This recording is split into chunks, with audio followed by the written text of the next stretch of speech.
Recording this sort of video is such a drag, and it's so difficult because I do not see the frontal camera of my phone, and I'm literally using the one at the back. Additionally, the following video idea, oh my god, was conceived originally in 2021. This is a video for which I had written a script back in 2021. Oh my god, when this particular question was posted on Reddit. I can't believe it. With that being said, what's up, Brave New World? It's Joshua again here with a brand new video in which we are going to get a little bit gloomy, maybe a little bit thoughtful. We are going to be pondering about a series of things, and we are going to be a little bit gloomy, as well as, how can I say this? Let me think of some synonyms. Let me think of some synonyms for the topic that we are going to talk about today.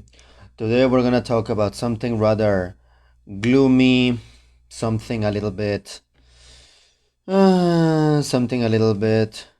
I mean gloomy in the sense of something kind of depressing and probably a little bit with a little bit of despair, a little bit of blue, a little bit of cheerlessness, a little bit of woefulness, forlornness, gloominess, downheartedness, and a little bit of sorrowfulness that comes from the fact that today we're going to talk about this very particular topic called, and you're gonna see it over here when this video is edited, ring, what's the sad reality of being an adult that young people should know?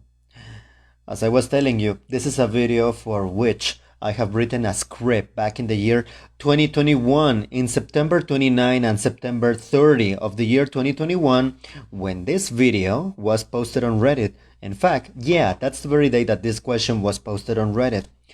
I like it a lot because I'm an adult born in the 90s. I was born in 1992, so that should give you an idea of how old I actually am. Alright? And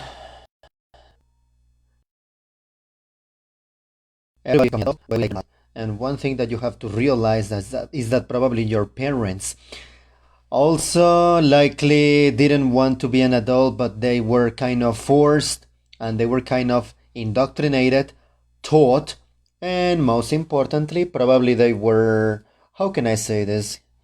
They were indoctrinated, they were taught, they were tutored, they were brought up in such a way that adulthood is something not probably to be looking forward to, not something that one looks forward to.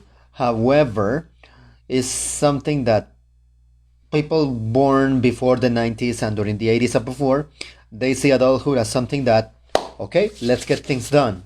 Well, us millennials, on the other hand, we see adulthood as something rather frightening, something rather adrenaline inducing, and something that makes you nervous, you know? Something that makes you nervous, something that makes you rather jumpy, a little bit skittish, maybe a little bit tense, you know what I mean?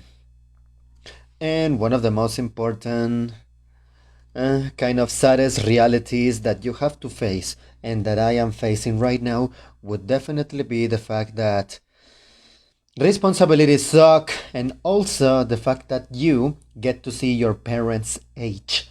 Nothing gets you ready for that.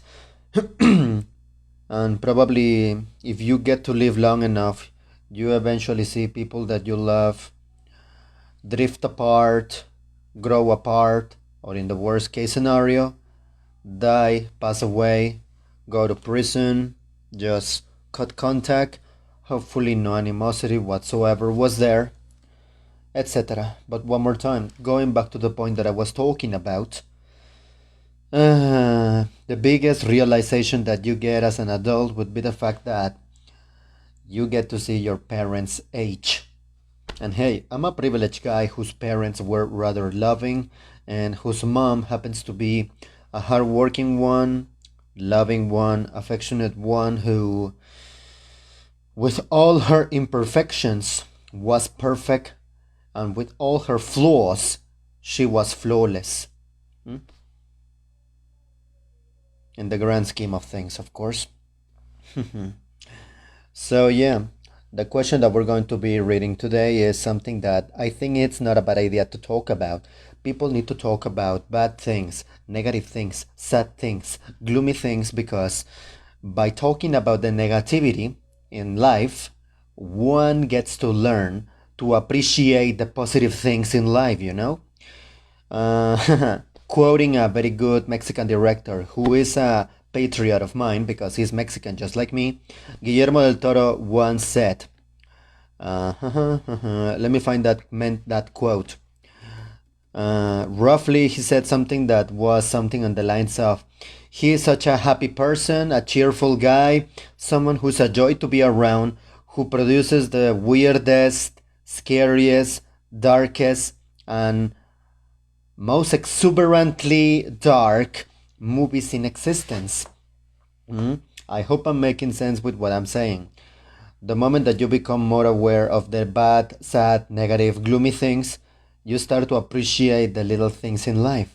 Therefore, the reason I'm making this video is that an uncomfortable conversation that is going to be had means that one gets ready for whatever that uncomfortable conversation was talking about.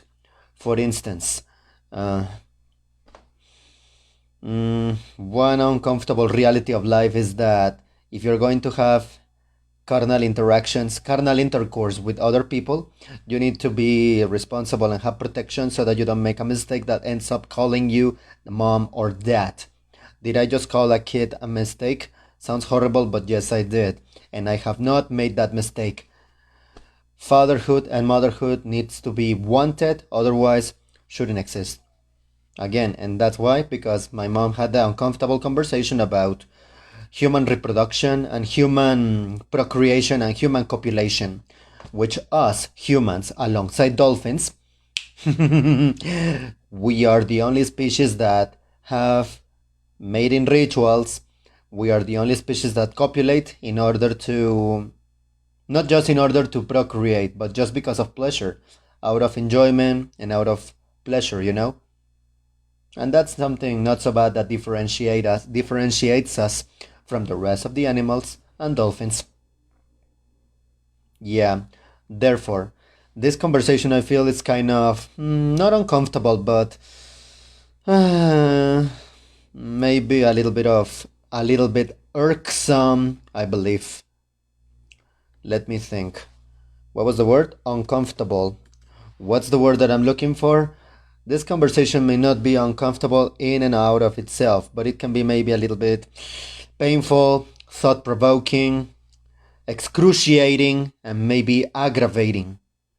Yes, I'm looking for synonyms, as well as music for me to listen to while I'm talking about this, and I'm also talking in front of the phone and in front of the camera.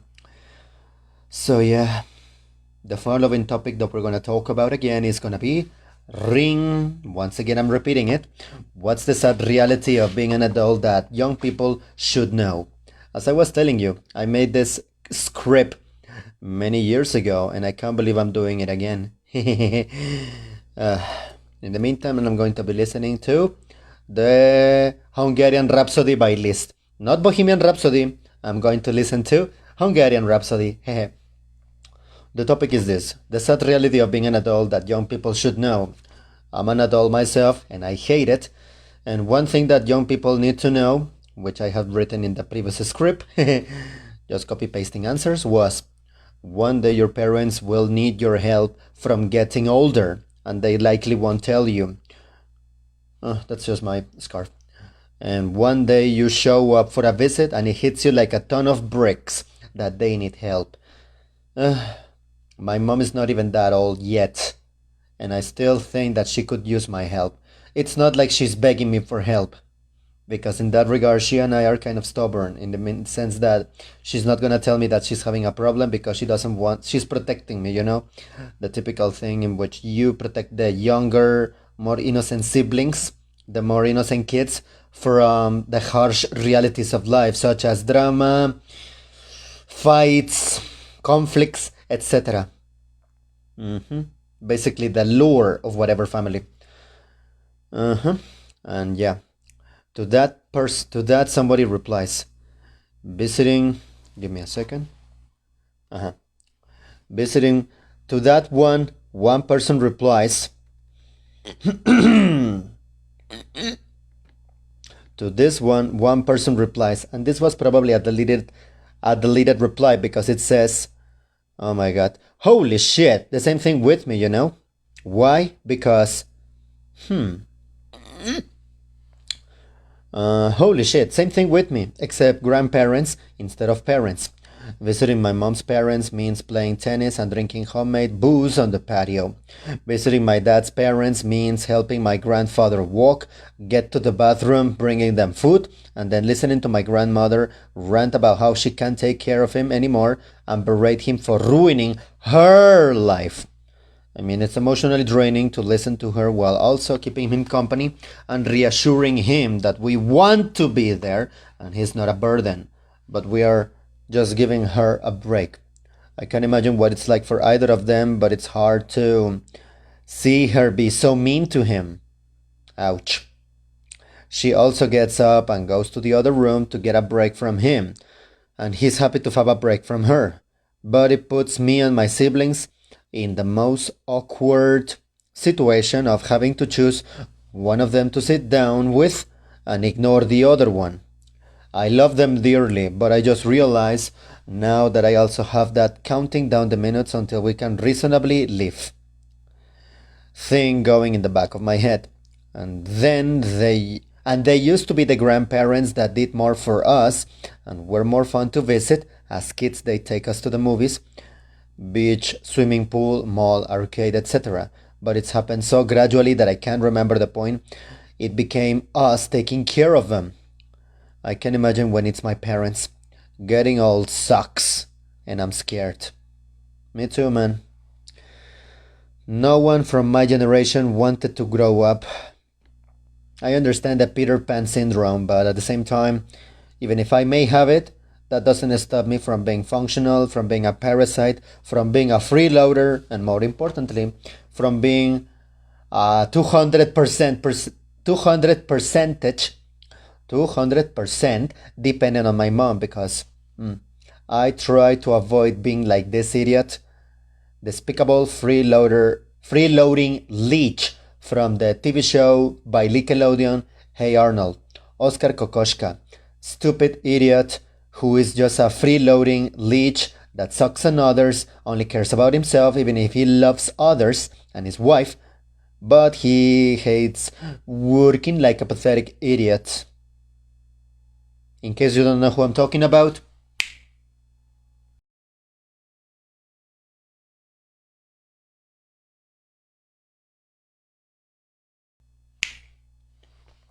back to the topic. Back to the... Oh my god. Back to the reading of the comments. One person replies also, holy shit, this gave me a bit of a ding moment.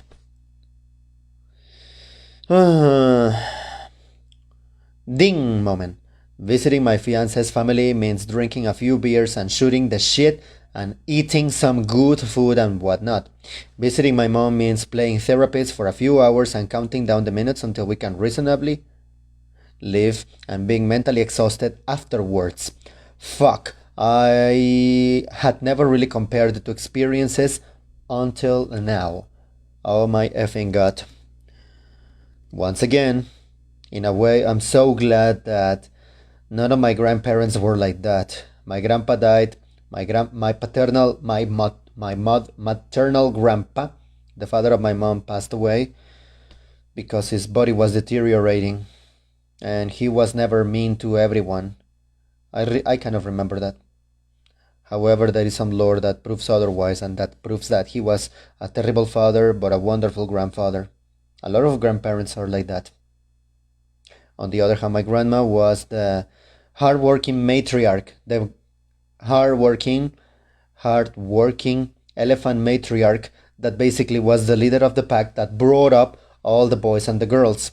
My 2 uncles and my 3 aunts and my mom. They were 6 kids. And let's just say that had it not been for her, they would have had rather different destinies and fates. I hope I'm making sense with that comment. Let us continue with another comment. Let us continue with another reply.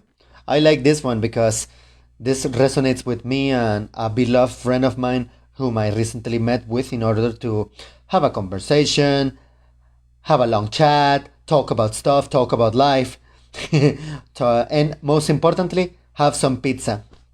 Alex, si estás viendo esto, cabrón, si estás viendo esto, pedazo de imbécil, te quiero muchísimo. Alex, if you're watching this, you stupid idiot, you stupid motherfucking idiot. Sorry for the swear word, but I did it. I should have warned before that. Sorry.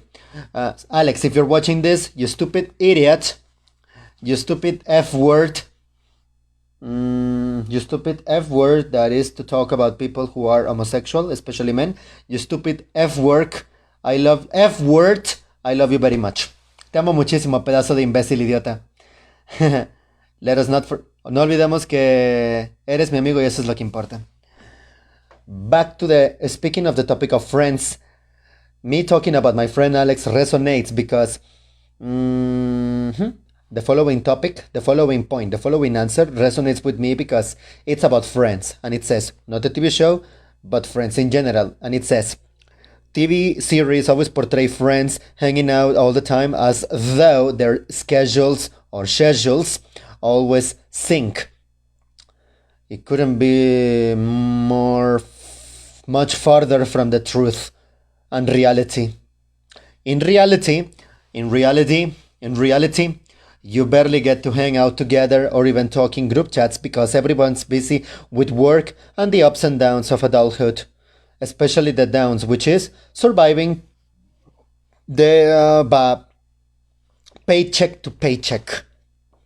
Even if I have a job, for which I'm so thankful, I never take it for granted, and I always appreciate this type of privilege. Apart from that, I live alone, but I have my family back in my other town, in my hometown, because they live there, they are there, and I can go to them and talk to them whenever I want. To that, another person replies, and just when you hit a good rhythm of hanging out with a good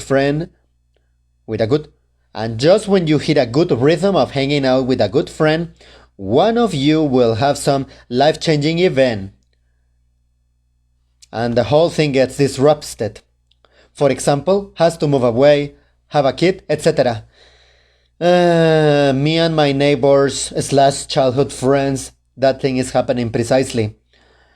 I'm gonna mention your short names, guys. Danny, Alex, Lil. If you're watching, Alex, Danny, Lily, si están viendo esto, los quiero. And your parents, Rit and Pap. Your mom, Rit, and your papa, Pap. Pap, that's a short name, that's a nickname. Los quiero mucho, Don y Doña.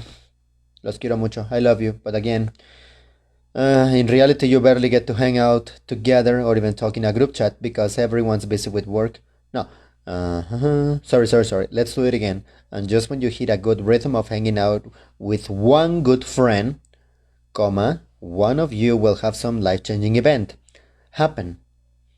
Open parenthesis. Has to move away or has a kid, etc. And the whole thing gets disrupted. With the 3 friends whom I mentioned, that's happening precisely. One of them officially got married and married her romantic partner of many years, and they are having a baby. That's very wonderful. Congratulations.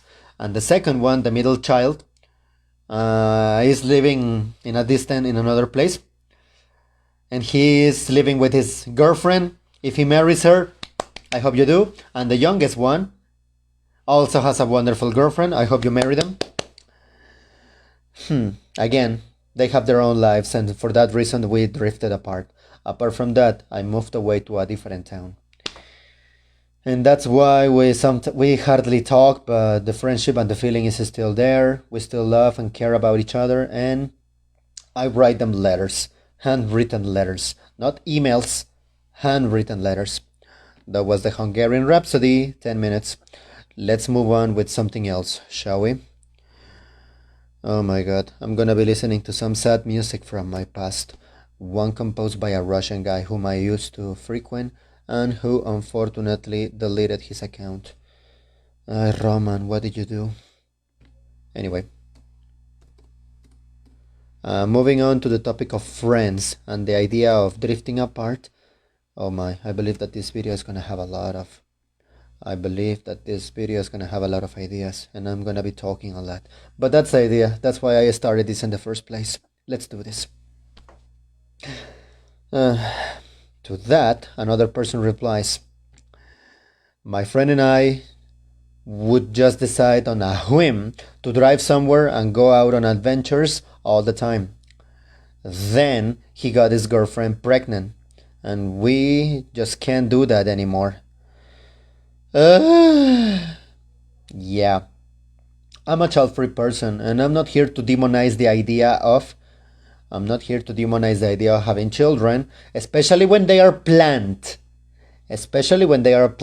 Alright? I'm not here to demonize it, but truly, my idea resonates with the next person that replied, because they said, I silently start to say my goodbyes to friends as soon as I heard, open quotations, we're pregnant, close quotations. I'm happy for them, but I know that our friendship, as we know, it is over. And it is not to say we aren't going to stay friends, but I also know that there's no going back to those days again. I'm crying so much at the same time, because yeah, we're never going back to those days, but at the same time, hey, be happy if it's planned fatherhood or planned motherhood. I keep the goodbyes to myself as an inner dialogue because I don't really want to make them feel uncomfortable or hear them fruitlessly try to convince me that we'll still be the same. It's like, no you won't, dude, no you won't, chick, that kid is your life now, and it is okay, once again, as long as it is planned, as long as it is wanted. The following idea will sound like such a big show of prejudice, but it's the truth. Like me. Oh my god, that sounds terrible. Back to the idea.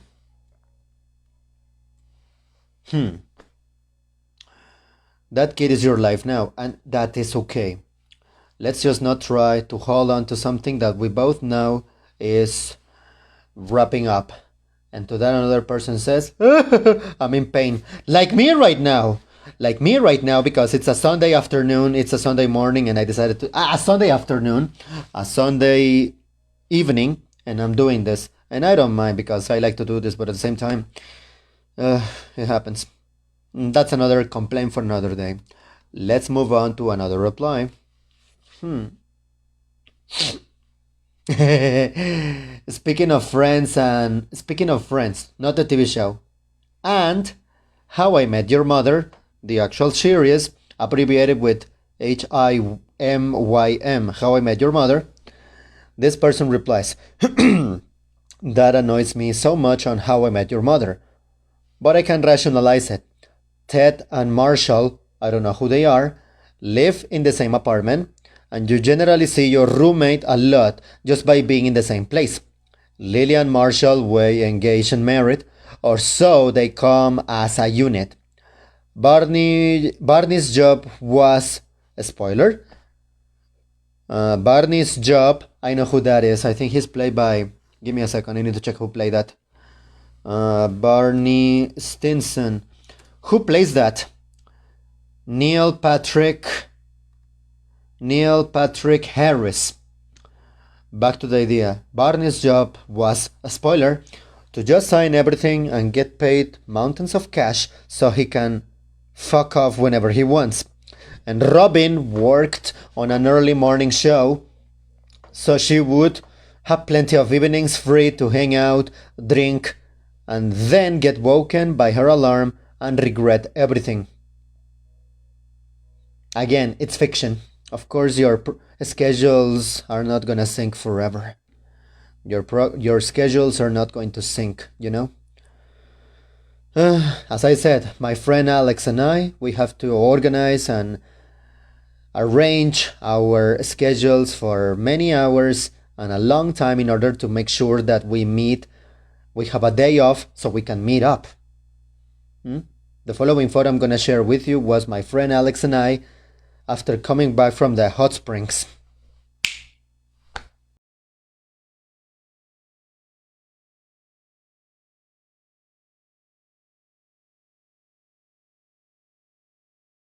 Let us continue with another reply.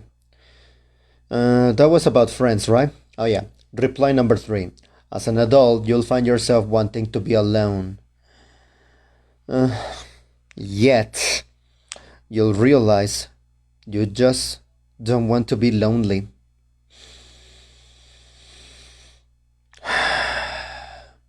That one resonates with me right now. I'm single and I'm alone. I live alone.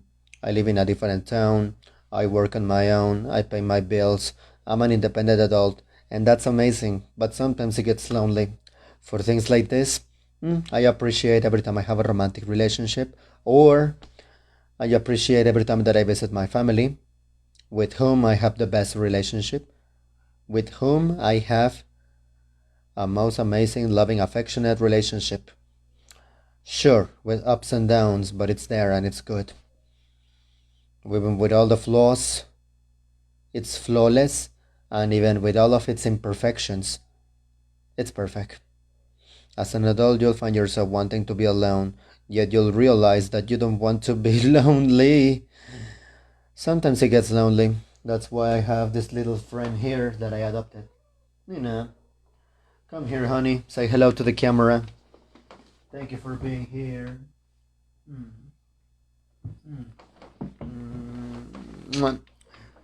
This is why I'm always adopting a friend. Adopting a pet is not a bad idea because it can help you fight loneliness as well as solitude, gloominess, and the feeling of dread that comes with certain types of solitude, not solitude, loneliness. Adopting a pet can be quite beneficial, and she's the example. And ever since May the 20th 2020, she basically kept me sane. I love you, honey. Come over here. Jump. And that's why a pet can come in handy. They can provide emotional support, they can provide a source of exercise as well as other perks, I hope I'm making sense with that word. Jeje.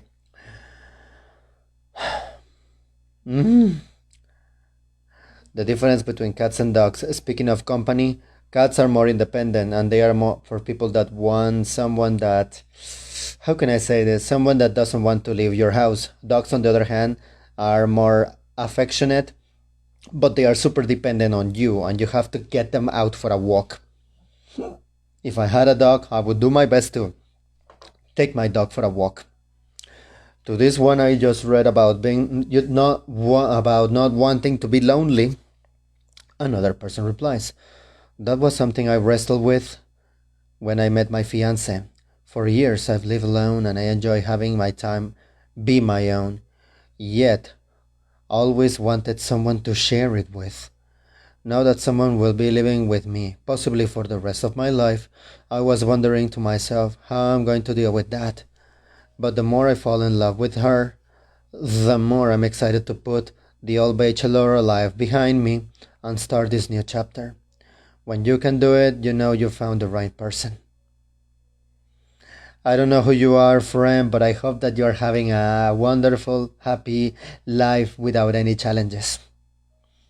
And if there are may them be positive challenges and not negative challenges.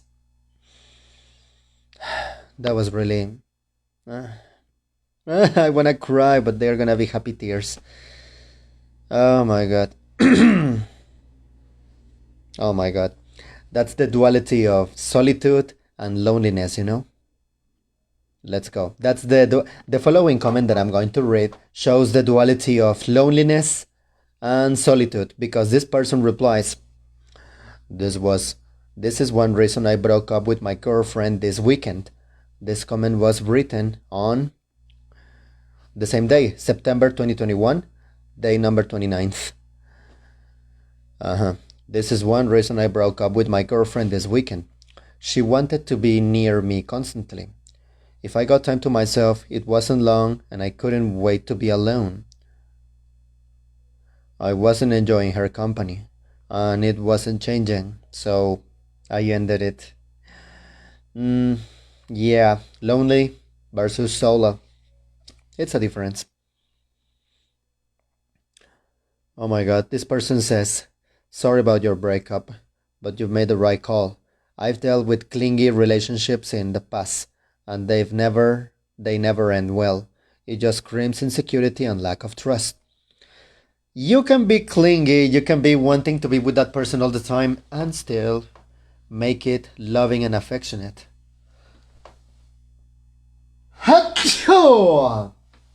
Oh my god. Sorry. Sorry, I'm back. Again, you can be clingy and wanting to not let go that person from your embrace and still not make it clingy or not make it insecure or lacking in trust. I'm proud to say that I have relationships like that. Moving on to something that actually sucks. It says, bills never fucking end. For years, every 30 days I was like, what the fuck? I paid this bill already, just for it to happen again 30 days later. To this one, someone replies, but give me a second, I need to clean my nose. Oh my god, it's getting cold and it's 17. My legs are cold and it's 17 degrees outside. That's not bad. Again, 17 degrees Celsius, by the way. 17 degrees Celsius. I don't know what the heck is that in Fahrenheit and I don't care. Metric system, metric system, metric system, metric system, metric system. Now let's go back to this. I have a couple of auto-paid bills. And I swear, every month I have to go back and check the bank account to make sure the last one was indeed a month ago. And I will swear I just paid it last week. It's so irritating. Yeah, but hey, the internet that I have to use to make this video, edit this video, and then afterwards post this video, it's not gonna pay on itself, you know? Let's go for the next one. Oh my god. This one hurts because makes you think that reminds you that you have to take care of yourself and no one else is gonna do. Your mom and dad are doing it because they brought you into this world, hopefully out of love. Therefore, that's their obligation apart from loving you. But this one resonates because it says, no one else has the time to look out for you. They are busy looking out for themselves. So, save money, eat healthy, get enough sleep. No one else is going to make sure you're doing those things. But you. I need to make sure I eat, I take a shower, I clean my clothes, I clean my room, which I hardly ever do. And most importantly, help me, I forgot. And most importantly, oh my god. And most importantly, I need to make sure that I'm healthy, you know? Damn it. I hope I'm making sense.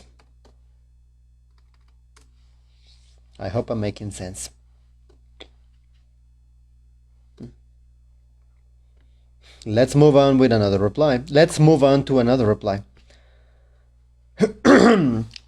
Oh my god.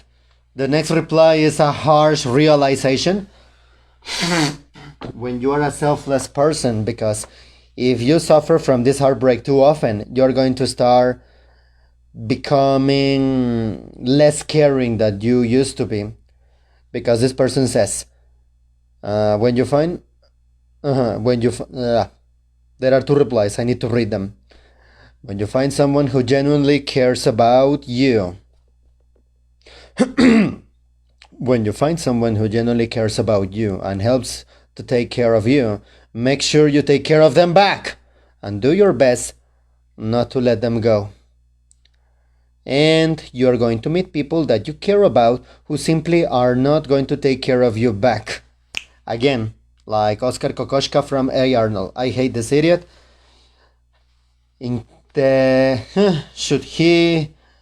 Should his life be ended? I wouldn't even mourn him. One more time. And you're going to meet people that you care about who are simply not going to care, who are simply not going to take care of you back. They'll say they will, but they won't. You have to cut them loose, and this never gets any easier. And by the way,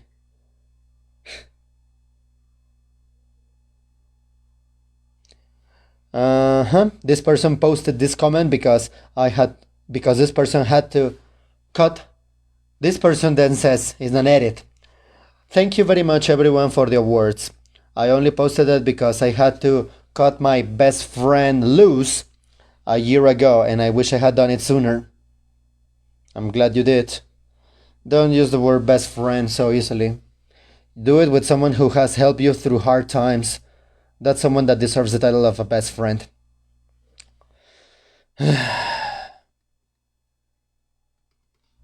That was the reply number... That was the reply number 5, I think. Let's move on with another one that says... Oh my god. This one makes me realize that one takes life for granted, and one takes going back home alive for granted, because it says day to day can be very boring. And more often than not, if it's not boring, you're going to wish it was. So, correct me if I'm wrong. Are you saying that day to day can be very boring, and more often than not, if it's not boring, you're going to wish it was? Yeah, because you have a lot of drama and a lot of stressful situations going on, and you just want to have a normal, calm, peaceful, boring life. Do I understand that right? In the comments below, tell me if I understood that correctly. To this, another person replies, this describes my work. This describes my work day, comma, every day. And to that other person replies, I enjoy my job, but it's really easy to look up and say, a year went by. What did I do? As a kid, there were so many events and seasons, sports and graduations, etc. Adult, 3 years in the same gig with the same people. Not something we really prepare people for. Come on, that's not so bad. A little routine never hurt anyone. And there are thousands of people who appreciate a good routine and constancy in their lives. Do we have any comments?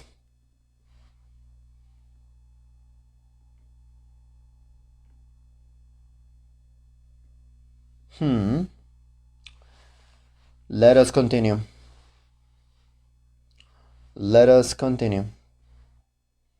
I got lost.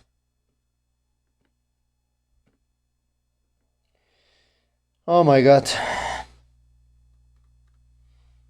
The following person talks about the impending sense of doom and feeling that you didn't achieve anything, because it says, life and opportunity isn't nearly as long and boundless as it seems as a kid. Once again, growing up and becoming an adult sucks. To that, one person replies with a quote from a book called The Sheltering Sky, written by Paul Bowles. Paul, Paul-Bowles, and the quote goes, death is always on the way, but the fact that you don't know when it will arrive seems to take away from the finiteness of life. It's that terrible precision that we hate so much, but because we don't know, we get to think of life as an inexhaustible well. Well, I remember what that is. Yet everything happens a certain number of times and a very small number, really. How many more times will you remember a certain afternoon of your childhood? Some afternoon that's so deeply a part of your being that you can't even conceive of your life without it. Perhaps 4 or 5 times before. Perhaps not even. How many times will you watch the full moon rise? Perhaps 20. And yet, it all seems limitless. To this one person tells us a short story. Oh my god, this person tells us a story that says, "That just made me remember my 9th grade birthday present, and I thank you for sparking the memory. I was and I am deeply in love with drumming, but my family was in dire straits. My dad was sick and hadn't worked in 2 years. Mom cleaned houses to keep us under our roof. I wanted a drum set, but obviously we couldn't afford it. Obviously. On Christmas Eve, they had me and my siblings open gifts, our traditional time for it, and I opened up Sildian cymbals for a drum kit. They tempered my excitement by emphasizing that they could never afford a full kit, but wanted to show us that we were going to work on it. They got cymbals or kimbals, I'm not sure how to pronounce it, and the rest would come as my dad got on his feet. I cried at even the idea, went and hugged them each. Then my dad remarked that we were missing a gift, and he must have left it in the room. Chigadap, why don't you go get it for us? Chigadap. Champion, my boy, why don't you go get it for us? I walked in, and the set up was a gorgeous drum set all ready to play. Only thing was missing was the cymbals I had just received. I started bawling. I have no clue how they bought it, though I have guesses that range in responsibility, but I'll never forget it. FTR, what's the meaning of the abbreviation FTR? This is beautiful and wholesome. FTR meaning. What does that mean? For the record. It says, for the record, I kept playing and taught drums in high schoolers for about 14 years after that before pivoting careers. Doing it was worth it. Doing it was worth it with the kids' lives at touch. But damn if that wasn't a great childhood memory I hadn't brought up recently. Thanks for plugging that thought back into my head tonight. That's a beautiful story. In that case, speaking about memories from childhood, one of my most recent memories would be visiting my dear grandpa Lucius, or Lucio. I'll try to include a picture somewhere. Lucius. Me and my sister enjoying the music of the Bastard Boys. The song Bap by Hanson. I hope that I'm not censored by this, but I'm gonna go. Screw it.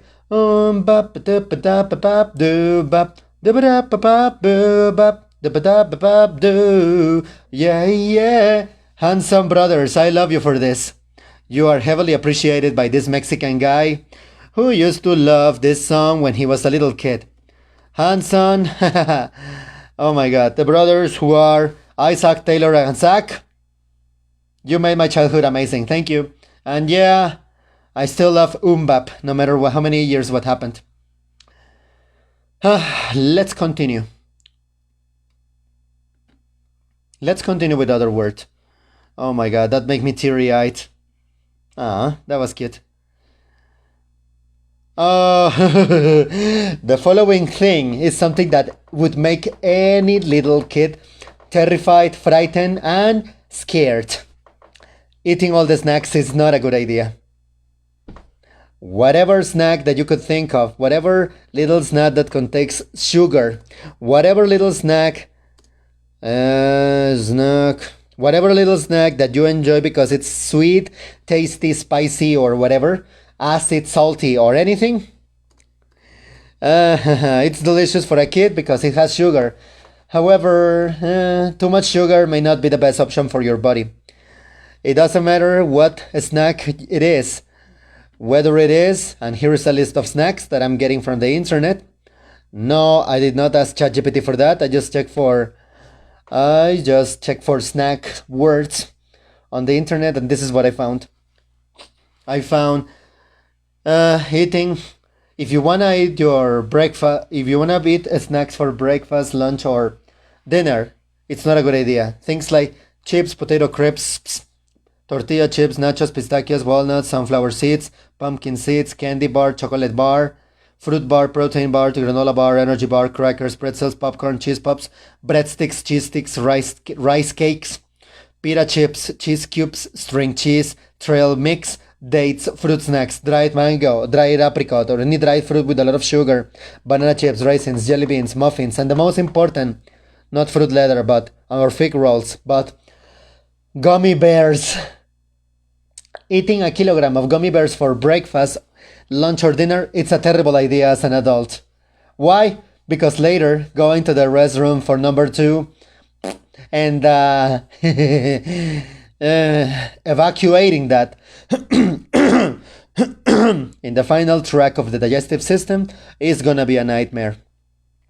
To that, one person replies, Mia 23, I can eat half a gallon of cherry cordial ice cream for breakfast and nobody can stop me. Me still at 23, but 2 hours later on a toilet? Oh, so that's what's stopping me. Me at 31 on the toilet the next evening? It's still the what's stopping me.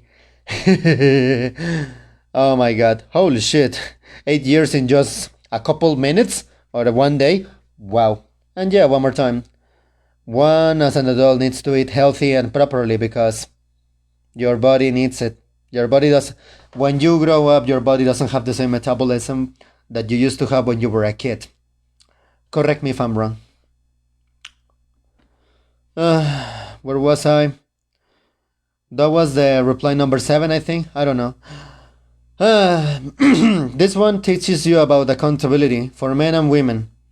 There is a dumb meme that says, and I hate it, but at the same time, from time to time, you can find people that meet the criteria that says, women don't have accountability, which is ridiculous and such a red pill nonsense. Hey, if girls don't have accountability, what about deadbeat parents? If girls don't have accountability, what about deadbeat parents? No. What about deadbeat fathers? What about deadbeat men that just go and have the mating ritual? They just have the copulation. They just do the lubi-lubiar, the lubi-lubbing. They just like to do the mating call in order to copulate and do... And they have sexual intercourse. Let's call it for what it is, alright? What about the men, males like me, that have sexual intercourse with a woman, that they have sexual intercourse with a woman, and as a result, ta-da! Because you did not use one of these, ta-da! A new life is conceived. One that is now a series of responsibilities. No, thank you. Men also can be without accountability as well. It's just in a different way. Back to the topic. It says, there are actual consequences for doing whatever you want. Again, there are consequences for your actions. Me personally at work, I'm actually facing, to this day, the consequences of a stupid action I did a while ago. Let's just say that it's the rough equivalent of dropping something fragile and easily broken and damaged onto the water, figuratively speaking, and without going into much detail. And as a result, I'm still keeping my job, but still, they gave me the scolding of a lifetime. Basically, they didn't give me just a slap on the wrist. They slapped me totally. Again, figuratively speaking, there are consequences of your actions in general. To that, one person replies, I've been trying so hard to make my 10-year-old understand that I don't want to spend my weekends doing laundry and yard work. That I would much rather be reading or eating cherry turnovers. I love it. There are actual consequences for just doing whatever you want. True. That couldn't be more true. So that's why the music didn't sound so loud. Anyway, let us continue, shall we? Once again, in general, there are consequences of your actions, and that's why I avoid doing certain actions, so that there are no consequences that I have to face. I don't want to face them, so I avoid doing them. That's the best course of action that you can take. Oh my god. Oh my god. The following phrase says, you don't have much free time and no one will take care of you. Only you. And if your mom still works, and if your mom or dad are still alive, they care about you and they care for you. And they care after you. And they take care of you. Like whatever. If they still care about you, if your parents, mom or dad, or both, still care about you, and they care about you and they care of you, you better appreciate it. One person replies, again, I hope I'm making sense. One person replies, one celebrities that were not old when you were growing up begin to die off from old age. One celebrities that were not old when you were growing up begin to die off from old age, or your parents or their cohorts begin to die off from old age. Your mortality becomes tangible in a way it never was before. Oh my god, it's no longer beyond the horizon. It's raining outside, I think. It's no longer beyond the horizon.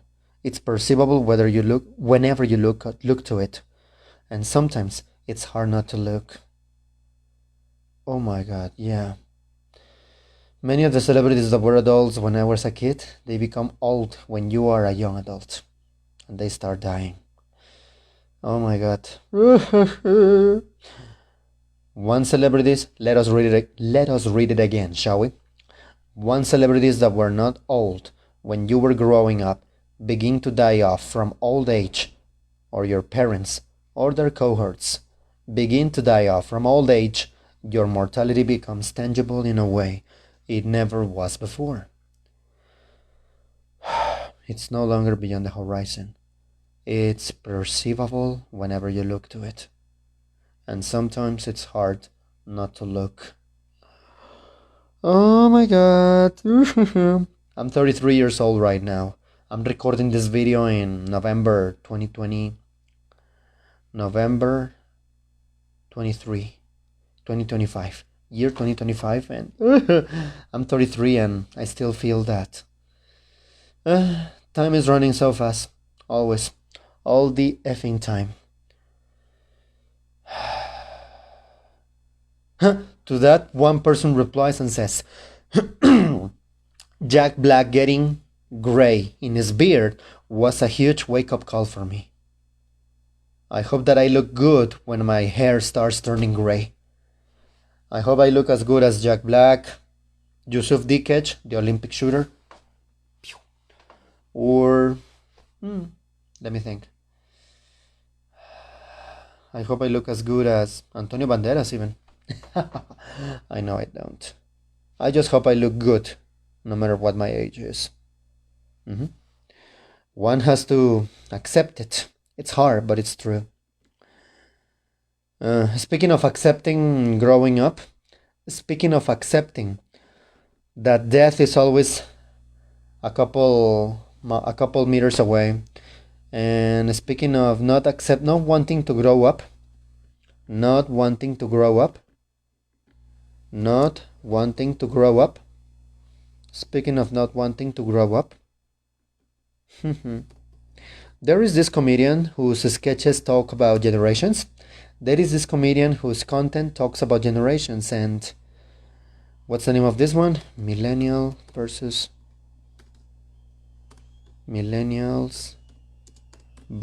Gen Z. The name of this guy is what's your name? Mo the Prince. His channel will be in the description below.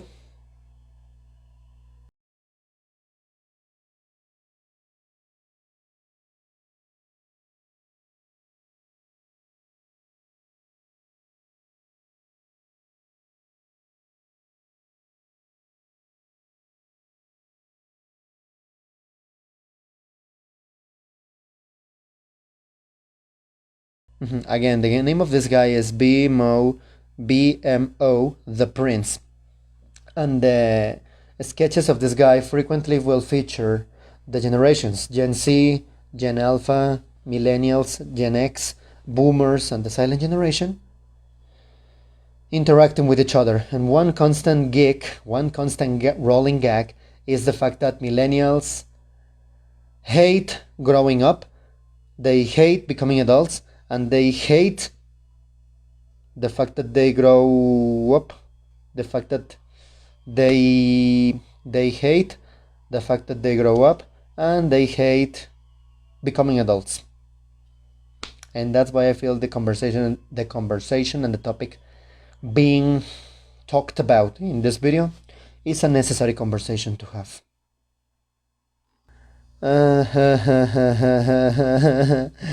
Growing up sucks, and one part of it is loneliness. It hurts. Let's move on to another reply that says, and this reply reminds me of the friends I talked about previously. My 3 friends who are also my neighbors in my hometown. My 3 friends and their mom or dad, all of whom were my neighbors and friends back in my hometown. It says, you'll most likely grow apart from a large portion of your childhood friends, which isn't a bad thing. Life will take you all in different directions, and you'll hopefully be able to make new friends that are more similar to who you grow up to be. Also, that beautiful head of hair you're so proud of might not be permanent. Keep an eye on that hairline, fellas. I'm not bald yet. I'm not yet 40, and still in touch with that exact one person from my teen years. And then only in random passing through texts. The rest all moved on, died, or went to prison. As I said, my 3 childhood friends and I grow apart. We drifted apart. They are still in my hometown. I'm here. We grew apart, but hey, there is no animosity. The friendship is still there. Every time I go there for a visit, they receive me with open arms, which frankly I do not take for granted and I appreciate. Yes.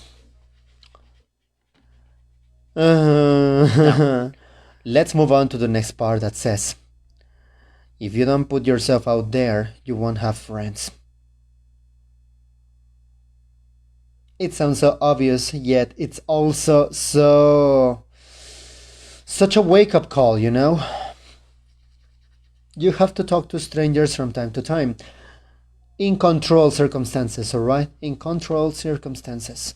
And making sure that you have things in common. For instance, I have wonderful friends from around the world with whom I share interests such as language learning, music and stuff. Oh my god, the reply given to this by other person, both of whom deleted their accounts, is fantastic because it resonates with me. I used to be such a snobbish idiot, but now I outgrew that part. I outgrew that time in my life. And it says, if you don't put yourself out there, you won't have any friends. To that, another person replies, I spent my early 20s thinking I was this artful outsider who didn't have anything in common with my co-workers or peers. I was extremely judgmental about everyone, and in turn I was really isolated, spending a lot of time by myself at home, talking on message boards with other people who I felt like related to me. I can't explain what happened, but I had a break somewhere around 26 or 27 where I was like, I'm actually just a narrow-minded, secluded, stuck-up asshole who goes online to talk to other people who are just like me to seek validation. In reality, I'm surrounded by people who may not share my worldview, but aren't really terrible people, and they deserve kindness way more than I do. It's been 10 years since that revelation, and I've spent them It's been 10 years since that revelation, and I've spent them making and building relationships with different people, especially at work. You know, helps work go a lot faster, right? Helps work go a lot faster. Having friends there you can talk to about whatever. And I do. In the place where I work, I have a friend who has been in that place for as long as me, almost. No, a little bit longer than me. But he's so sarcastic, and I'm so oblivious, and I'm such an oblivious person that my reactions towards his sarcasm, which is mostly obliviousness and similar sentiments, he finds hilarious. And as soon as I understand his sarcasm, we both have a laugh. A truly sarcastic person won't be mean all the time. You can be sarcastic and not mean. To that, another person replies, I was exactly the same. I had my realization only a couple years later than you too. I was exactly the same, and I had my realization only a couple years later than you too. Later than you too. I actually care about having friends now, even if they aren't 100% like me or share any common interests. Contrasts. And most contrasts give life a little bit of flavor, figuratively speaking. After spending almost all my 20s alone, I got depressed and thought to myself, do I really want to spend my 30s the same way? Yeah, make friends, make connections. If you can be an introvert, but you can still put yourself out there. You can still put yourself out there in situations that are to make connections, You sure are a fantastic artist that makes beautiful art. However, if you don't have the contacts that will help you if you don't have the contacts that will help you promote, that will help you promote your art, then you will be totally lost. I hope I'm making sense. I have an idea. Let us continue reading. Back to the answer I was reading. Let us read it again. And it says, I was exactly the same. I had my realization about a couple years later than you do. I actually care about having friends now, even if they aren't 100% like me or share any common interests. After spending almost all my 20s alone, I got depressed and I thought to myself, do I really want to spend my 30s the same way? It's still hard though. Everyone's always too busy. Aren't we all? We are. Let's move on to another reply that says, but also let's read something. Let's listen to some different music, for example. Let's listen to the Tekken video game soundtrack. I'm listening to that, but I'm not going to I'm not going to show it here, and I'm not going to play it as a background for this. I would love to, but I don't want to be harassed by YouTube regarding copyright stuff. After doing that, let's move on to another reply. Freedom! Freedom is such an amazing thing, but with freedom, just like with power, comes a big responsibility. And this person says, the freedom is awesome, but with that freedom comes consequences for your actions and choices. Accountability needs to be had by both sexes. Deadbeat fathers and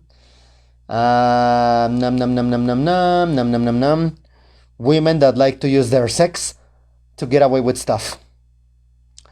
Back to this one. The freedom is awesome, but with that freedom comes consequences for your actions and choices. Bills suck. Family drama sucks. People you know start to die, which sucks. And you still don't have everything figured out, but you learn more as time passes. Sometimes the hard way. Yeah, for example, when you write something and you let other person read it, you might want to read it twice before the other person reads it, so that they don't think that you are some insane psychopath. Yeah. Again, with freedom and power come great responsibilities. With freedom come some obligations, you know? Now, this person is going to provide a super long reply. Let's take a look. The following person talks about how basically childhood is a secluded, scheduled, rigid period with arrangements and organizations that resemble a kind of timetable. Let's take a look. This person says, "What is a sad reality about being an adult?" This person replies, "Childhood is heavily structured, sort of like having bumpers on a bowling lane. For the most part, you know where you're supposed to be and where you're going next. This is true both on a daily basis and on a long-term basis. Every day, your parents arrange for your breakfast. Then you go to school, you go to an extracurricular, you come home, your parents arrange for your dinner, you do homework, you play, you go to bed. Each year you have midterms, then finals, then you move to the next grade. You go from elementary school to middle school, to high school, to college or tech school, then to a job. It's possible to go off the rails as a kid, but it's fairly difficult. The system will exert immense force to keep you on track and rolling along to the end. But even if you fuck up significantly, the system will exert immense force to keep you on track and rolling along the end, even if you fuck up significantly. There is always somebody to pick you up and chuck you back down the bowling lane, even if you start rolling backwards. If you skip school and get caught, the police might even haul you in as a truant. The system is that serious about keeping you moving along the path. Then you graduate and the bumpers come off. The lane disappears. And you are in a bowling ball sitting in an empty field. There's no more track. There is no system pushing you along. There is not even any pins, no obvious goal or objective. If you fuck up or slack off as an adult, you might literally become homeless or sleep under a bridge. You might literally not eat. You could actually die. That force that propels kids from grade to grade, promoting them up through the system, does not exist at all in the adult world. There's nothing propelling you into a job, promotion, or raises. There is nothing propelling you into renting an apartment, finding a spouse, or owning a house. You have to fight and scrap and challenge for everything from money to recognition to social interaction. Everything. The freedom that comes along with this is wonderful, and I wouldn't trade it for the world. It is the way it needs to be. But many people wipe out in early adulthood because they think the magic force propelling them forward will stick around forever. Far too many people think that they are just going to be handed a job, promotions, and a house. For the simple reason that they were handed everything else they needed up until that point. But that's not how adulting works. This reminded me of the video that shows a baby bird trying to eat a worm. And why do I say trying to eat? Because the bird was literally sitting on the floor. Concrete floor or dirt, I don't know, but it was there. And there was a worm over there trying to move. But the bird, instead of grabbing the worm with its beak, like this, yum, yum, yum, yum, no, the worm was literally there. And the bird was like, well, opening its beak, but he was wondering, what the heck? Why aren't you in my mouth? Come on, I'm opening my beak. Get in here. This is the worm and this is the beak of the bird. And I was like, huh? Pio, pio, pio, what happened? The bird is here and I open the bird, open the beak and it does nothing happens. All this long comment with a very great insight and a magnificent viewpoint talks about that. Can be illustrated with that analogy that I just said.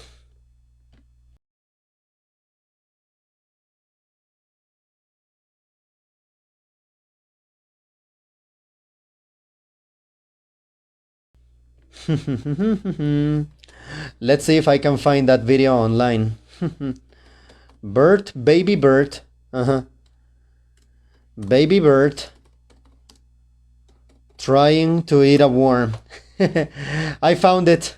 Young bird thinking food will automatically jump to his mouth. Idiot. But once again, using that word to describe a bird not knowing how to eat is ludicrous because I am judging the bird by human standards. Young bird thinking food will automatically jump to its mouth. Why? Because its mom or its dad, its parents were feeding it all the time. When it was in the nest, raising the beak, and the parents would just put the worm into their mouth. It's so absurd. It's so absurd. One person includes another comment. To add to this, once that single track path disappears, you can't continue to compare yourself and your progress to people in your age group. Milestones don't come at the same time for anyone anymore, even for things like graduating college.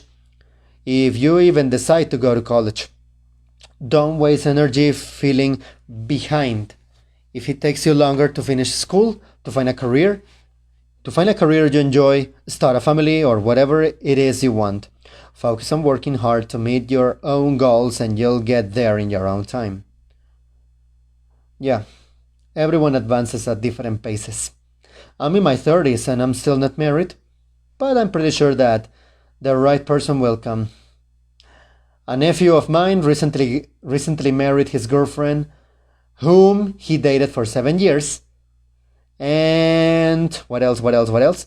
He's super much younger than me. He's in his 20s and I'm in my 30s, so that should give you an idea of how different the age gaps are between us. And that's a nephew of mine. Oh my god. Huh?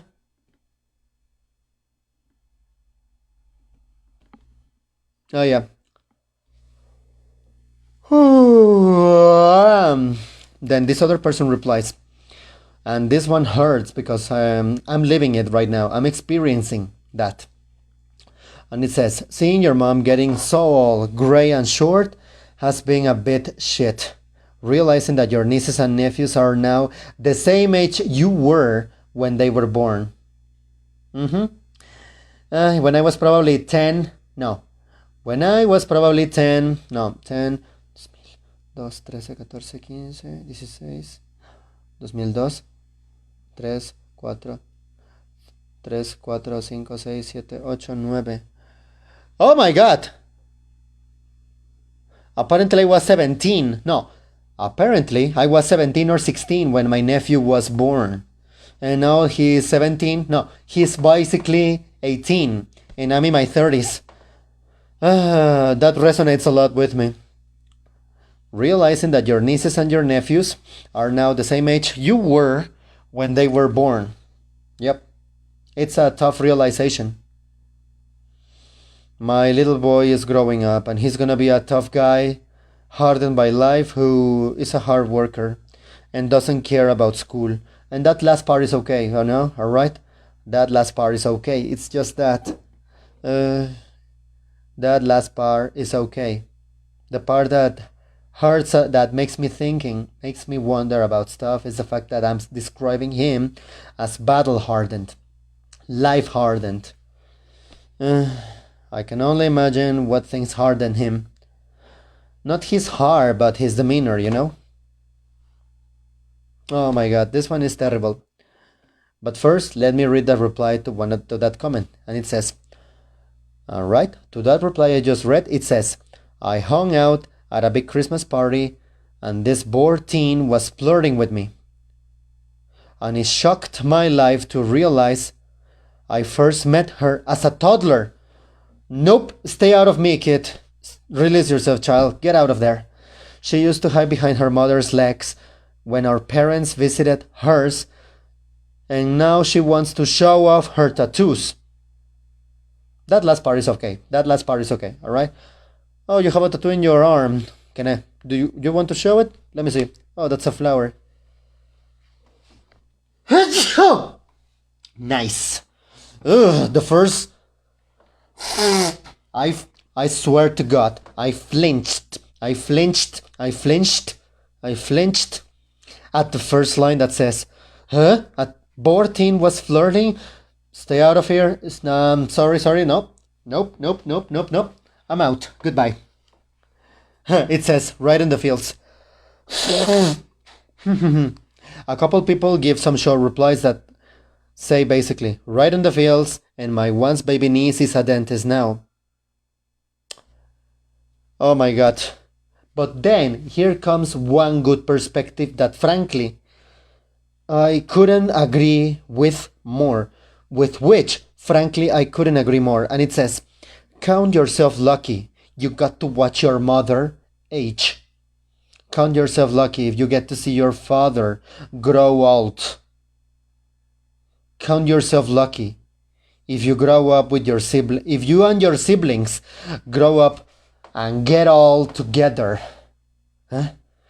Count yourself lucky if it's you and them against the world, so to speak. Oh my God, that one hurt, and it resonated with me a lot. And then the next one says, people usually don't give you the benefit of the doubt anymore. What does that mean? What does that mean? The benefit of the doubt. The benefit, give me a second. The benefit of the doubt. What does that mean? I think I understand that. The benefit of the doubt means a concession that a person or a statement must be regarded as correct or justified if the contrary has not been proved. I'm not sure I understood it. I'll give you the benefit of the doubt as to whether it was deliberate or not. Come on, use easier examples. Benefit of the doubt, grammar, definition, and example. Again, the definition, give someone the benefit of the doubt means to believe someone's good intentions or honesty, even when to believe that someone is actually good, even when there is certainty or doubt. It's a way of choosing to trust a person and assuming they are innocent or truthful until proven otherwise. I understand now. People don't believe in your innocence and don't believe that you have good inherently good intentions. To that one, someone else replies. Also, when you accomplish something is not impressive for someone your age anymore. I'm top 10 in my country's racquetball club. I'm top 10 in my country's racquetball club. Wow, cool. To that, one person replies, this one heard once I turned 20. Everyone would always tell me how cool it was that I was a teen and accomplishing everything that I was. And then that abruptly stopped. I literally dreaded turning 20 because of this. Lol. Short reply. Next reply is Again, the next one has to do with inflation because it says no more holiday vacation, spring break, or summer vacation unless you save up for them. Youch. Yeah, it's all about inflation. There is one reply that says worse. This reply is longer and it says worse is that even if you do get a nice vacation you've saved up time and money for, you still have to deal with the fact that wherever you go, there's going to be like a bunch of other people doing the exact same thing at the exact same time, hoping to have the exact kind of experience you're having. Think you'll enjoy a nice quiet trip to Antarctica? Well, guess what? So did this family of 8 with a chihuahua. and this really rich entitled elderly couple who somehow brought an RV there to park in front of the most picturesque view. What's that? You want to eat at the top rated restaurant in Antarctica? Have fun waiting 2 hours for a table and paying 30 for a burger. Thought you would book time to hang out with the penguins? Sorry, they are book solid for the next 4 months unless you want to pay $200 for the VIP pass that doesn't include anything else other than you get to join that family of 8 that also somehow pay $200 per person and a dog. Enjoy watching Brayden kick a penguin while Kaylee and Coco see who can scream and bark louder. Youch. 2 downsides. This is why I choose to go to deliberately not very popular destinations. If I were to choose between Paris or Toulouse or any other French city or French town, I will take another French town or French city that is not Paris. Yeah. Let us continue. This one resonates because I just had cheese for lunch. Cheese is incredibly expensive. Again, inflation. This person says, my love for brie on crackers is financially devastating. Speaking of cheese, give me a second. I'm gonna show you something. Oh my god. I love that comment because it says, yes, I wear trousers when I'm recording these videos. That was so dumb. Anyway, speaking of cheese, this person says, my love for brie on crackers is financially devastating.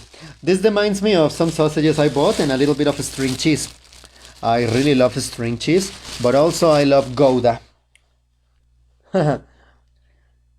Since this person talked about cheese, since this person wrote an answer about cheese, I'm going to have a little bit of cheese while I'm recording this. So delicious.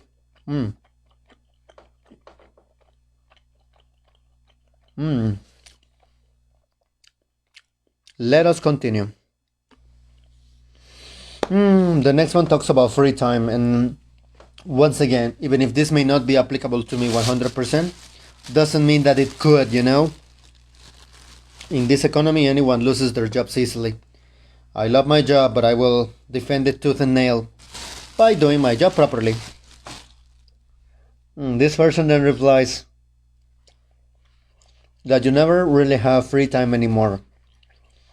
Even when you're not working or studying or taking care of family, the free time you have almost always needs to be used for For anyone listening but not watching, I just spat saliva. I'm so sorry, it was an accident. Even when you're not working or studying or taking care of life, family, etc., the free time you have almost always needs to be used for general life maintenance. Cleaning, for example, especially when you live alone. The kitchen always needs cleaning. The garbage always needs emptying. There's always something not quite right with your car. There's always a form that needs filling in. You're always about to run out of shampoo. It's relentless, etc. In my case, I'm running out of string cheese. So good.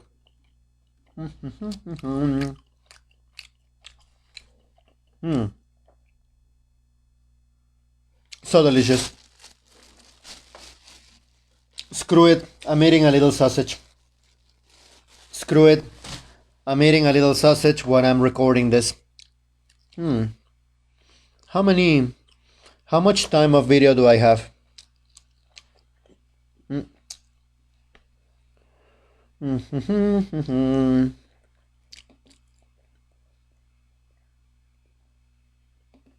hour apparently. Good. One more. Again, I have it, but I shouldn't take it for granted. The next person says, life isn't full of endless possibilities. The older you get, the harder it becomes to choose different life paths, whether you like the path you are currently on or not. It's never late to learn a new skill. It's never too late. Because then another person replies, I remember that when I was 17, thinking that there would never be another time in my life when I had so many choices open for me. Then I thought, I'm probably going to make the wrong ones because I have no experience. I was correct on both counts. That was tough. Oh, what about this one? This is me. This is me today. Pain from doing nothing. Just hurting because you're old. Ouch. I hurt my knee getting into bed the other day and I thought I tore something. It was sore for 2 days. And it's fine now, but what the fuck? What in the actual fuck? I love that answer. There is an answer that I'm looking for. Something about money actually buying happiness. I want to read it. I found it. The answer I wanted to read, but first, let me read the previous ones. It says, next answer. It says, freedom is financial. I'm sure there is a minimalistic way of approaching this, and freedom is different for everybody. But being able to do what you want is determined by your finances. If you can, enjoy your winter, summer, and spring breaks. Totally. To this reply, someone else replies. To this reply, someone agrees, basically. Next. Something about not having your shit together. Not even your parents do. When they say, it'll make sense when you're older, they mean it. You don't really get to have your shit together by the time that you are in your 20s or 30s. Oh my god, this one resonates with me a lot because from Monday to Friday I don't have to go to bed really early. Because the next day I don't have to. However, eventually you will prefer to go to bed early rather than stay up late, even if you don't have to get up for work the next day. Me when I was younger. When I'm grown up, I'm going to go to bed whenever I want to. And then me as an adult over a weekend, you know what? The sun has just set. I think it's an appropriate time to go to bed. I couldn't agree more. The moment that I'm recording this is already past midnight. However, give me a second, I need to unplug this. The moment that I'm recording this is a little bit past midnight. Again, the moment that I'm recording this is a little past midnight, but still, I'm going to... help me. But still, I'm going to... The moment that I'm recording this is a little bit past midnight. However, I will do my best not to go to bed later than that. Then the next person says, it's a free trial until you're 18. It's pay to play after that. And pay to win too. I like this breakdown. Well done, sir. Oh my god, this is terrible. And it says, bullies still exist. Hey, but it's not old school anymore. Most of the time, people don't care really for bullying. But in other places, people thrive on it. This is true. They just adjust their bullying techniques to fit within the workplace culture. But rest assured, they're still out there. And for things like this, I always tell my nieces and nephews, if there is a bully at school, if they try to burn you, make sure they burn with you. If they lay a hand on you, try to solve it nicely by telling an adult. If it doesn't work, record evidence so that when you fight back brutally, or brutally, so that when you fight back brutally,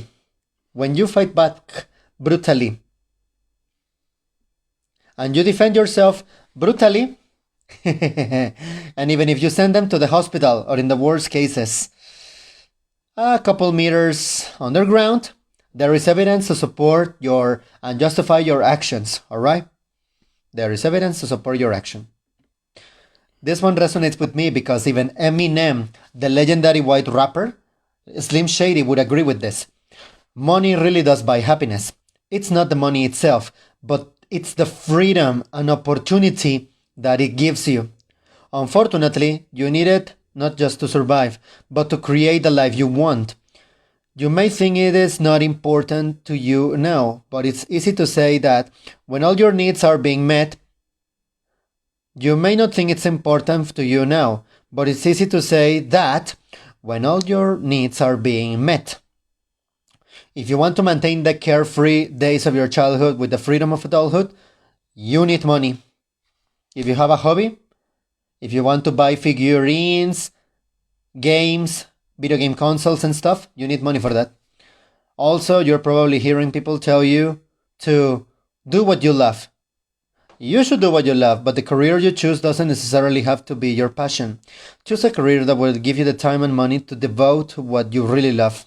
Again, this is why so many parents whose children want to be artists, musicians or actors, or work in any career that is not really well paid, they tell them, no, you should instead be a lawyer, a doctor or something so you don't starve to death. Lawyer, doctor or engineer. Yep. So yeah, money buys us by happiness. It's not money itself, but the opportunity it gives you. Money buys time, and time is the most valuable thing in life. I couldn't agree more. The next person says, things seem to go away faster. It feels like the last 5 years as a whole went by quicker than every single year before that.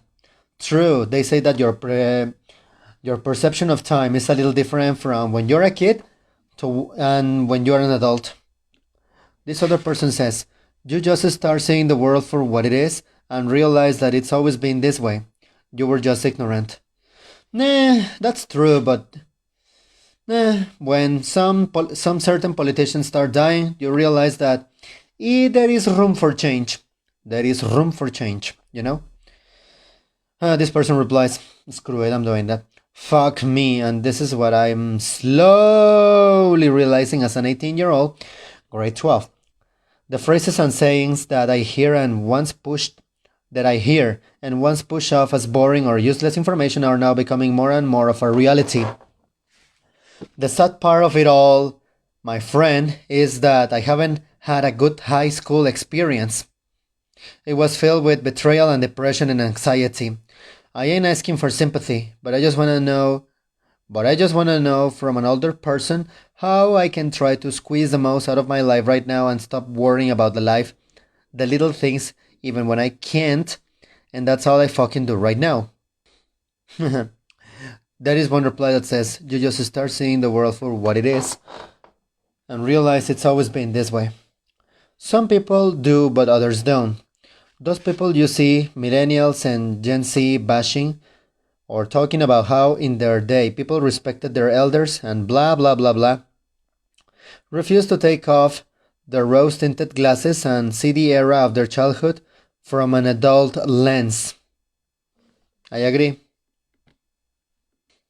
I was listening to the same song for over 20 minutes. So even if I enjoy it, I'm going to change.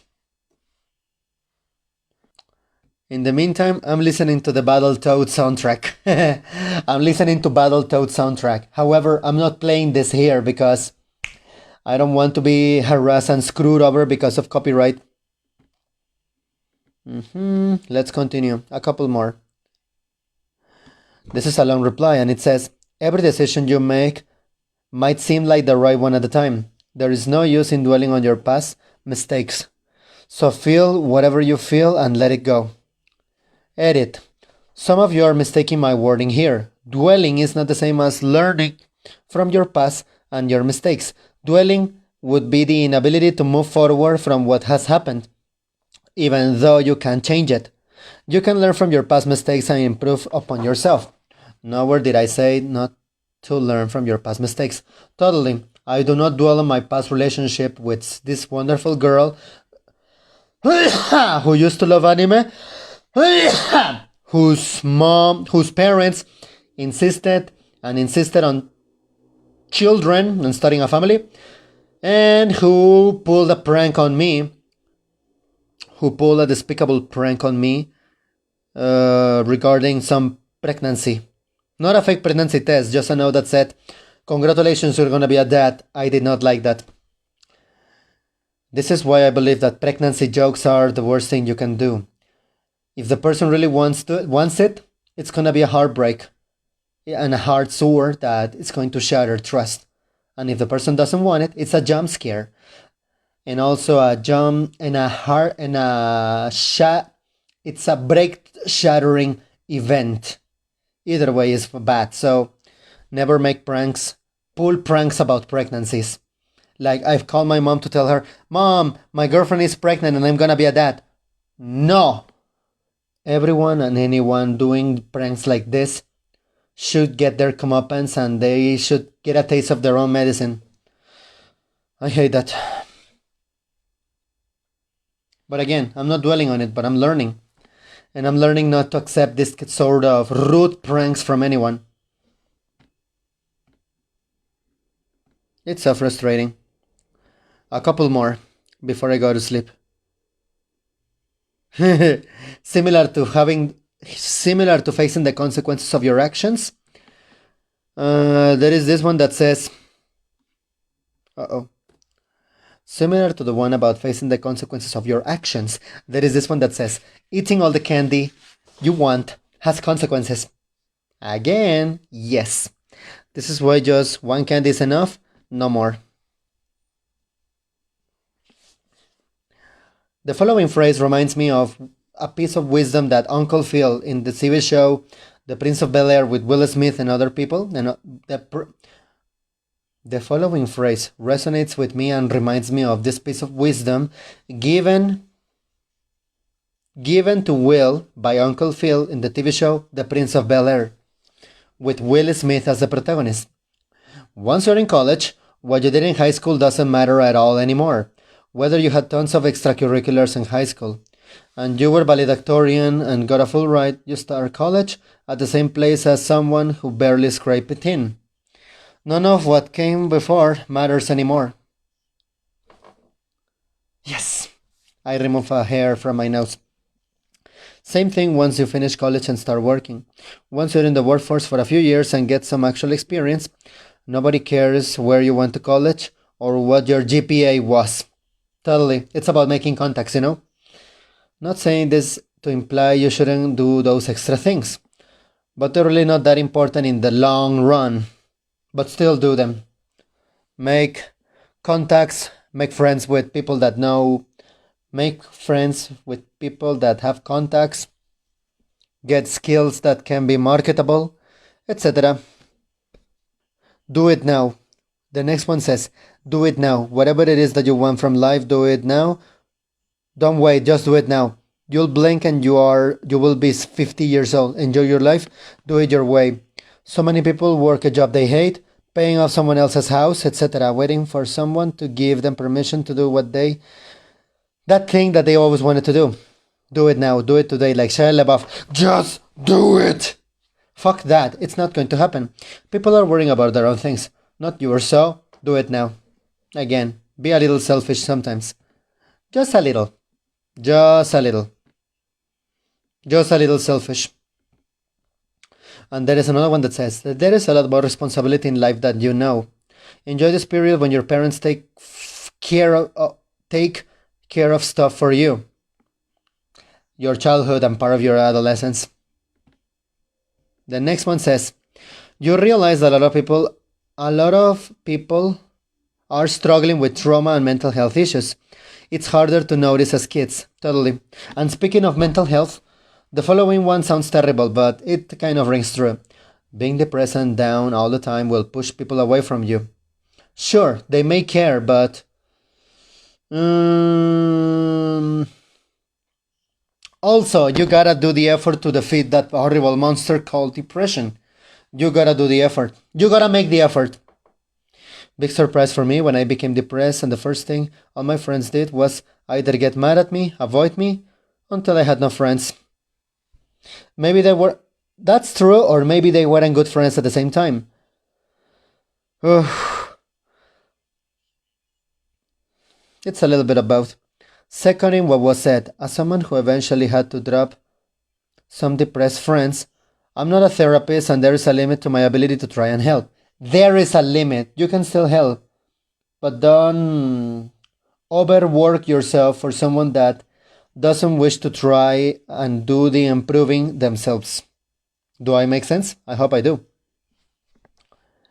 Eventually, I cannot take the dragging me down even if they refuse to help themselves. Keywords. If you refuse to help themselves. This is why all my feels, all my depression, and all my feelings of sloth, negativity, and all that stuff, I keep it in my room with me where nobody can see it. In my flat. If someone is depressed, down in the trams, etc., I'm not going to run away screaming. I'll do my part to help and be understanding. However, I'm not a trained therapist, so if every time I see them, it's a vent session where I'm expected to take all the baggage and carry it, I can't keep it up for long. If someone wants help and it's helping themselves, I'm going to stick with them. Keyword. If someone wants help and is helping themselves, I'll stick around. But if someone just wants to dump their misery on me, I'm going to leave and I'm going to tell you to sit here. You hear me, Oshkar Kokoshka? I hope something bad happens to you that makes you realize you were a freeloading leech.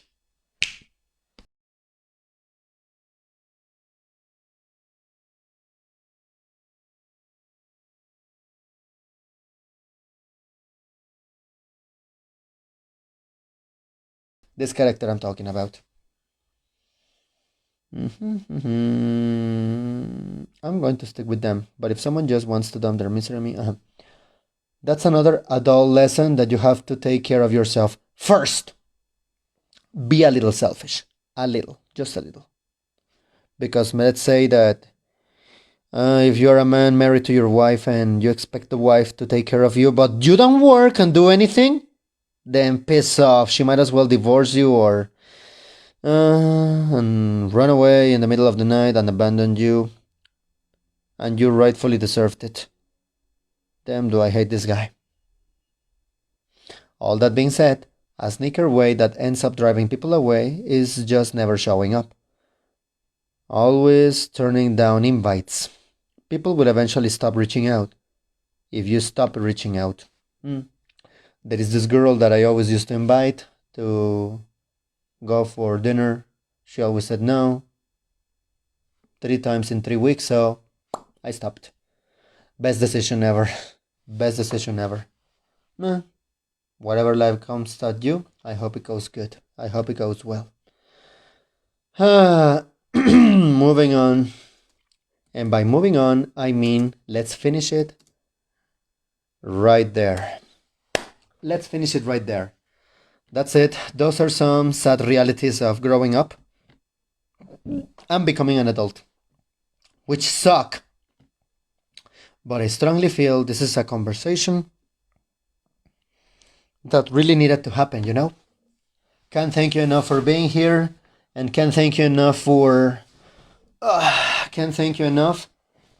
being here and listening to this rant and this conversation here.